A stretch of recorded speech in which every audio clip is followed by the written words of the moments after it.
ঘুম থেকে উঠেই বাচ্চারা কি একটা জেদ শুরু করেছে, পার্কে যাব পার্কে যাব। তো যাই হোক বন্ধুরা, আসসালামু আলাইকুম। আজকে কিন্তু বাচ্চাদের শখ পূরণ করার জন্য আমরা বেরিয়ে পড়েছি পার্ক দেখার জন্য। আর এই পার্কটি কিন্তু নওগাঁ জেলায় অবস্থিত। এই পার্কের সামনে নানা ধরনের দোকান বসেছে বাচ্চাদের আকর্ষণ করার জন্য। তো আমার মেয়ে পার্কের সামনে থেকে কিন্তু একটি সাবান নিয়েছিল।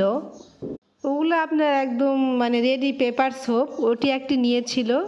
আর ফুল দেখলে তো ইয়ানার মাথায় একদমই ঠিক থাকে না। দুই ভাই বোন হাত ধরে কত সুন্দর করে হেঁটে হেঁটে যাচ্ছে।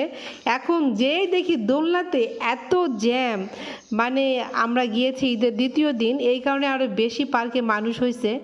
কিছুতেই দোলনাতে লাইন পাচ্ছিলাম না, অবশেষে একটা পাওয়া গেল। তারপরে দেখি যে না, ইয়ানাও পেয়েছে। তারপরে ইয়ানা আর ইহান ইচ্ছে মতো দুল খাইলো। তো আজকের মতো এ পর্যন্তই বন্ধুরা।